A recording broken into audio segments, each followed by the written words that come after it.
দেখো এখন আমরা খুব সহজে এই এমসিকিউটা নির্ণয় করব। আমাদের এমসিকিউ কি ঢাকা বোর্ডে 2025 সালে এসেছে। তো প্রশ্ন বলছে কি যদি এম একটা কি সেট এবং এন একটা সেট হয় তবে এন মাইনাস এম এর মান কত। তাহলে আমার প্রশ্ন লিখে দাও কি বলছে, এন মাইনাস এম ইকুয়াল, তাহলে এন এর মান কত আছে 1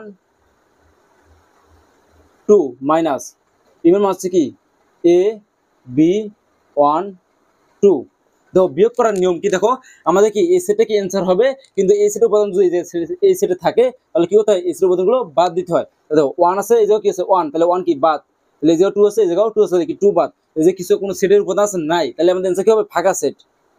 কি হবে, ফাঁকা সেট। এটা বলতে আমরা লিখতে পারি কি এই ফাঁকা সেটের চিহ্ন। আর এই যে এ বি ছিল, এ বি কি অটোমেটিক বাদ। তাহলে অ্যান্সার কি হবে আমাদের, এটা আর এটা, অপশন যেটা থাকবে সেটাই দাগাবো। অপশন কি আছে এটা, তাহলে আমরা অ্যান্সার কি হবে গ নাম্বার। আশা সবাই বুঝতে পারছো।